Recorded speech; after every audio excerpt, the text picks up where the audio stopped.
मेरी शादी को भी कुछ ही अरसा गुजरा था कि मेरा शौहर काम के सिलसिले में दुबई चला गया और मेरे घर में मेरी सास, मेरा ससुर और मेरा एक देवर ही हुआ करते थे। जब मैं ऊपर जाती तो मेरी सास मुझे सीढ़ियों में ही रोक लेती कि ऊपर वाले पोर्शन की सफाई मैंने कर दी है, तो इसलिए तुम बस नीचे वाले पोर्शन की सफाई किया करो। आप तो मेरे बाद होती हैं, तो आपने किस वक्त सफाई की? मेरे दिल में जो भी था मैं अपनी सास को मुंह पर ही कह डाला। जब मेरी सास ने ये सब कहा तो मेरे दिल में एक शक सा पैदा हो गया, मेरी सास मुझे ऊपर जाने से क्यों मना कर रही है। और फिर मैं किचन में खाना बनाने के लिए आ गई। जब मैं सोई हुई थी तो मेरे कमरे के बाहर से अजीब किस्म की आवाजें आ रही थी। मैंने कमरे से बाहर आने की कोशिश की तो मेरे कमरे पर बाहर से ताला लगा हुआ था। मुझे उसके बाद नींद नहीं आई और मैं दरवाजा खोलने का इंतजार करने लगी। फजर की अजान हुई तो मैंने आकर दरवाजा खोलने की कोशिश की तो दरवाजा खुल गया।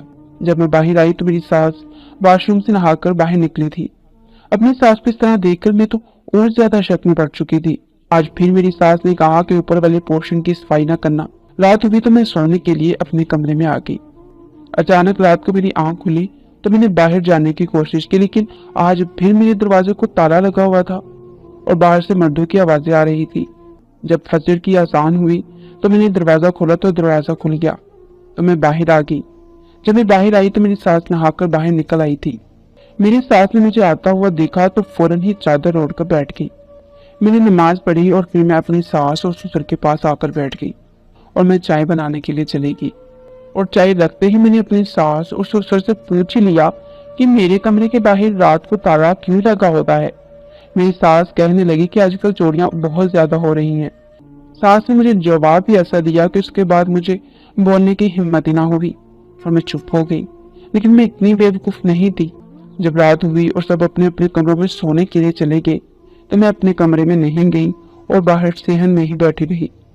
मैंने अपने सास और ससुर के कमरे में जान कर देखा तो वो दोनों गहरी नींद में सो रहे थे। तो फिर मैंने धीरे धीरे कदमों से ऊपर वाले पोर्शन में जाना शुरू कर दिया।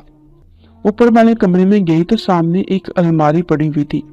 मैंने अलमारी को खोल कर देखा तो वहां पर बहुत सारे पिस्तौल, पैसे और जेवर पड़े हुए थे।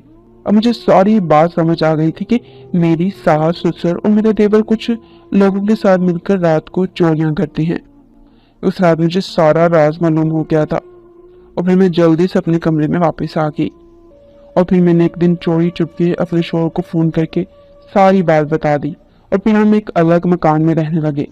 कुछ दिनों बाद मुझे पता चला कि मेरे ससुर के घर में पुलिस ने छापा मारा है।